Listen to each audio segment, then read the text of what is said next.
Ya, Tribuners, terkait dengan kasus mafia tanah yang terjadi di Kabupaten Mesuji, ini kita akan berbincang bersama dengan salah satu pengamat hukum ataupun akademisi hukum dari Universitas Bandar Lampung, yaitu Bang Zainuddin Hasan. Halo, selamat sore Bang Zai. Hai Mbak Mutiara, Halo, bagaimana kabarnya hari ini Bang Zai? Alhamdulillah baik Mbak Mutiara, sehat semuanya. Alhamdulillah sehat. Baik, Bang Zai, ini kan terkait dengan kasus mafia tanah yang terungkap di Kabupaten Mesuji, di mana ini juga dari pihak Kejari ini sudah melakukan serangkaian penyelidikan terkait dengan kasus mafia tanah ini. Nah, menurut dari Bang Zai sendiri selaku pengamat hukum, ini bagaimana Bang terjadinya kasus mafia tanah ini, khususnya yang terjadi di Kabupaten Mesuji kemarin? Ya, yang pertama tentu saja kita prihatin ya, apalagi beberapa saat yang lalu kita di Provinsi Lampung ini merupakan di Indonesia itu peringkat keempat kasus mafia tanah di Indonesia. Yang pertama itu Riau, yang kedua itu Jawa Timur, yang ketiga Sumatera Utara, yang keempat itu adalah Lampung. Artinya masalah permasalahan terkait dengan mafia tanah ini menjadi perhatian sangat krusial khususnya di Provinsi Lampung. Nah, adapun modus yang di terkait dengan mafia tanah ini kan ada macam-macam ya modusnya ya. Mulai dari pembuatan dokumen, kemudian pendudukan ilegal, kemudian mencari legalitas di pengadilan, adanya jual beli fiktif dan sebagainya.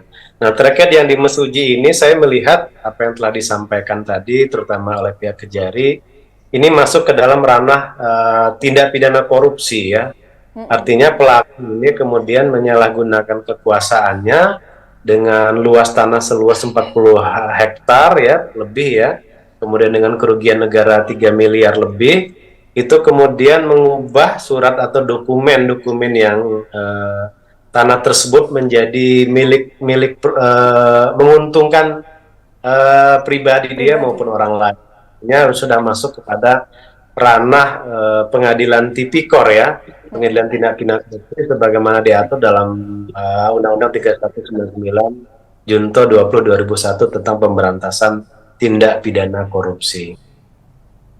Oke, baik. Bang Zai, ini kan kalau melihat dari kronologinya bahwasannya terduga pelaku ataupun tersangka ini memang melakukan penyalahgunaan wewenang yang dimana tanah yang seharusnya diperuntukkan bagi desa ataupun daerah malah digunakan atas hak pribadinya. Nah, ini kok bisa terjadi ini Bang? Bisa dijelaskan Bang secara hukum ini bagaimana? Apakah memang dari tersangka sendiri ini untuk di Provinsi Lampung sendiri sistem surat menyuratnya untuk perihal sertifikat tanah ini seperti apa Bang? Kalau dari pandangan Bang Zai. Makanya dalam setiap proses pengadaan ya, ini kan perlu adanya transparansi. Jadi kalau di desa atau di kecamatan atau di kelurahan itu kalau ingin mengadakan pengadaan sesuatu itu harus ada papan plang ya, transparansi. Ini tanah dari mana, untuk siapa, dipergunakan untuk apa, untuk gedung apa, untuk. Nah, ini yang mungkin luput ya. Peran serta dari masyarakat juga perlu didorong ini dari masyarakat masyarakat sipil untuk bisa menjadi dan memantau suatu perbuatan ya, dalam hal ini misalnya penyelenggara negara atau pejabat negara atau dalam hal ini kepala desa atau apapun jabatan itu ketika menggunakan sebuah uang negara atau tanah milik negara tentu harus ada transparansi dan ada check and balancing sehingga penyalahgunaan kekuasaan itu semakin minim, semakin meminimalisir penyalahgunaan kewenangan dan kekuasaan. Sehingga penting ke depan apabila ada sebuah pengadaan atau penyelenggaraan atau dibuatnya sesuatu, itu banyak kasus ya ketika ada tanah negara itu kemudian digadaikan masuk ke uang pribadi dia. Itu banyak kasus di Indonesia. Nah, itu perlu pengawasan ya, perlu pengawasan dari selain dari aparat penegak hukum juga dari masyarakat sipil sehingga dalam penyelenggaraan negara ya itu terpantau Nah, seharusnya setiap eh, apa yang dilakukan oleh penyelenggara negara atau pejabat negara atau pegawai negeri itu ada transparansi ya. Transparansi itulah yang kemudian kalau dia tingkat desa kan ada BPD, ada apa namanya pendamping desa ya, ada kemudian ada beberapa LSM, ada banyak ya di masyarakat itu sehingga dalam hal ini penyelenggara negara, pegawai negeri ataupun pejabat negara ketika melakukan suatu tindakan yang itu mengarah kepada tindak pidana itu mereka akan berpikir ulang ketika akan melakukan tindak pidana tersebut. Kenapa? Karena adanya masyarakat dan peran serta dari masyarakat maupun dari penegak hukum itu melihat semua tindak tanduk dari para pejabat tersebut, Pak Mutiara. Oke, jadi memang ini dari penjelasan Bang Zai bahwasannya untuk kasus mafia tanah sendiri yang terjadi tidak hanya di Provinsi Lampung ini perlu adanya transparansi seperti itu ya Bang, dan juga ini dari masyarakat ataupun dari pihak penyelenggara tentunya harus sama-sama memperhatikan terkait dengan kasus seperti ini. Bang Zai, ini yang membuat Mutiara ingin bertanya juga nih ya Bang Zai. Ini kan tadi penjelasan di awal Bang Zai sempat mengungkapkan bahwasannya untuk kasus mafia tanah sendiri, ini kan Lampung masuk 4 besar ya Bang kalau tidak salah. Ya, betul. Itu sudah diungkapkan oleh Pak Menteri BPN beberapa tahun yang lalu. Oke baik. Kira-kira Bang, kalau untuk di Provinsi Lampung kenapa bisa sampai masuk ke 4 besar? Bahkan ini memang kasus mafia tanah ini tidak hanya terjadi yang barusan kita tadi bicarakan, tapi ini banyak juga kasus yang sebenarnya bisa jadi juga belum naik ke publik dan kita nggak tahu bahwasannya sudah terjadi banyak kasus di daerah-daerah Provinsi Lampung. Apakah karena memang untuk di Lampung sendiri transparansinya yang masih kurang atau seperti apa Bang? Kalau dari kacamata Bang Zai? Eh, Kalau kita melihat ranking ya, mulai dari Riau, kemudian Jawa Timur, kemudian Sumatera Utara, kemudian yang keempat Lampung, kenapa kita meledak dari peringkat 4? Itu melihat dari kinerja ya. Saya melihat Baik. kalau indeks persepsi korupsi, kemudian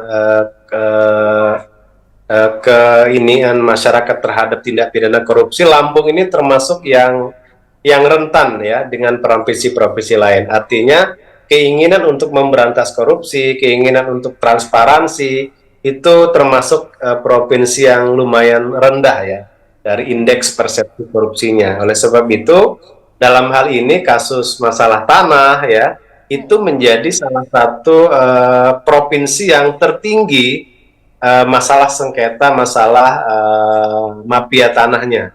Karena dilihat dari indeks persepsi dari korupsinya juga. Sehingga korupsi yang ada di Lampung ini termasuk tinggi ya dibandingkan provinsi-provinsi yang lain, sehingga ini rupanya berpengaruh juga dengan kondisi apa namanya modus-modus yang dilakukan oleh pelaku tindak pidana ini, khususnya juga di masalah mafia tanah ini, Mbak Mutiara. Baik. Lalu Bang Zai terakhir terkait dengan selain dengan transparansi tadi, apa yang Bang Zai bisa beri saran mungkin untuk solusi terbaik agar kasus mafia tanah ini bisa diminimalisir atau bahkan kalau bisa jangan sampai terjadi nih Bang di Provinsi Lampung. Yang pertama adalah tentu saja peran dari pemerintah. Yang paling pertama dan paling utama adalah pemerintah ya, mulai dari pemerintah pusat, ada sinergi dengan pemerintah daerah. Kan di Kementerian Pertanahan BPN dan ATR kan sudah ada Satgas Mafia Tanah ya, di mana nanti mereka perlu koordinasi yang sangat intens antara pemerintah pusat dengan pemerintah daerah agar bagaimana masalah mafia-mafia tanah ini khususnya di Lampung ini bisa dapat di eh, lokalisir ya, Baik. permasalahan titik masalahnya di mana, kemudian dicarikan solusi strategi dan aksi ya. Nah itu yang pertama ya, tentu ada kerjasama yang baik antara pemerintah pusat dengan pemerintah ya di daerah. Kemudian yang kedua adalah peran dari aparat penegak hukum ya, tentu saja mulai dari BPN-nya sendiri, bagaimana supaya ada bersih-bersih ya, Karena tidak menutup kemungkinan mafia tanah ini juga melibatkan dari orang dalam dari BPN kan, dari proses pembuatan suratnya, kemudian tentang pembentukan legalitasnya. Ini kan tentu saja ada peran dari internal dari Badan Pertanahan kan. Nah, oleh sebab itu penegak hukum mulai dari kepolisian, kejaksaan, kemudian dari penegak hukum yang lain ya, dalam hal ini penyidik dari BPN, itu juga harus ada kerjasama yang baik dalam memproses ini.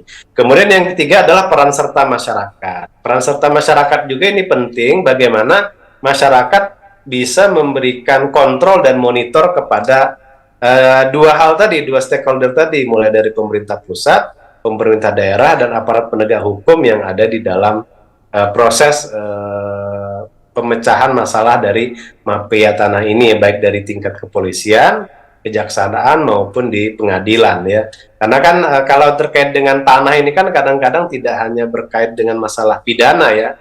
Ada yang masalah perdata ya, saling gugat menggugat, ada yang masalah peradilan agama, masalah waris dan sebagainya. Jadi memang masalah tanah ini cukup kompleks ya, bukan hanya masalah pidana saja ya, tadi kita contohnya pidana pidana korupsi, tapi juga ada unsur perdatanya, ada unsur peradilan agamanya, ada masalah warisnya, ada masalah hak ulayatnya dan seterusnya. Sehingga perlu kerjasama yang menyeluruh ya, mulai dari pemerintah pusat, pemerintah daerah, dan aparat penegak hukum, serta peran serta dari masyarakat dalam mengawal dari untuk mencegah dan memberantas mafia tanah yang ada di Lampung ini khususnya. Oke, baik. Jadi memang tadi sudah disampaikan solusi oleh Bang Zai bahwasannya untuk memberantas kasus mafia tanah yang terjadi khususnya di Provinsi Lampung ini, salah satunya adalah dengan bekerja antara semua pihak, dari penyelenggara hukum, dari juga penyelenggara tadi Badan Pertanahan Nasional, dan juga ini dari masyarakat juga yang turut serta untuk memonitor seperti itu ya Bang Zai. Artinya ini dari semua sisi saling memonitor, dan akhirnya kasus mafia tanah ini ya bisa terjadi apa ya istilahnya, bisa berkurang atau terminimalisir seperti itu. Baik Garap Bang Zai. benang kusut kita cari benang yang mudah dulu kita urai. Nah, ini kan masalahnya benang kusut karena masalah hukum tanah ini kan bukan masalah pidana perdata saja. Ada Iya, masalah yang lain juga, termasuk ada tanah adat. Tanah adat kan tanah banyak adat, iya juga betul masyarakat sekali. adat itu yang bersengketa dengan perusahaan, ya kan? Betul Bang. Belum lagi masalah sengketa tanah keluarga ya, masalah warisan, ini masalah perdata, masalah peradilan agama. Belum masalah pidananya ya Pidana, kan, yang iya tadi sudah betul sekali. disampaikan. Artinya masalah hukum tentang dengan masalah masalah tanah ini tidak sederhana. Perlu Kompleks kerjasama ya semua seperti pihak. itu. Sangat Sangat kompleks. kompleks. Jadi memang harus mencari apa ya, titik tengahnya lah gitu ya dari Mengurai. kasus ini seperti itu ya Bang. Bisa menemukan, ibarat kata menemukan apa ini ujungnya di mana sebenarnya, akar permasalahannya seperti itu ya Bang Zai. Ya, karena akarnya banyak, karena simpulnya banyak, jadi kita harus cari nih ujung simpul-simpulnya. Oh ini pidana nih, ini diserahkan ke penegak hukum, Penegak ke polisi, hukum. ke jaksa, ke pengadilan. Oh ini masalah perdata nih, sengketa nih, masalah keluarga, masalah waris, oh ini diselesaikan secara perdata di peradilan Perdata. agama. Oh ini masalah pemalsuan, oh ini masalah tanah adat nih, Adat, misalnya. iya. Ya, kayak penyelesaiannya bagaimana. Nah, seperti itu, Mbak. Jadi kalau masalah tanah ini memang panjang. Saya banyak menangani perkara masalah tanah itu berpuluh-puluh tahun, ada yang belum selesai. Ada yang Oke. sampai 15 tahun, 20 tahun itu belum selesai. Karena tadi seperti benang kusut yang kadang-kadang ujungnya itu belum ketemu di Belum mana. ketemu. Sehingga kita mengurainya agak kesulitan.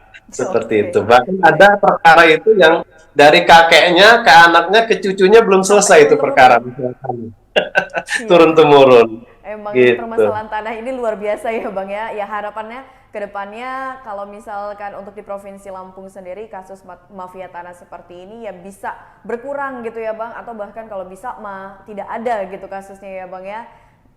Ya, mudah-mudahan, mudah-mudahan Ya, kita baik. Terima harapkan kasih seperti banyak itu. Bang Zai. Mungkin itu saja tadi obrolan kita Bang Zai. Semoga kita bisa berjumpa di lain waktu tentunya dengan tema yang berbeda pula, dan sehat selalu, sukses selalu untuk Bang Zai. Amin. Salam sehat Mbak Mutiara. Ya, Assalamualaikum. Waalaikumsalam warahmatullahi wabarakatuh.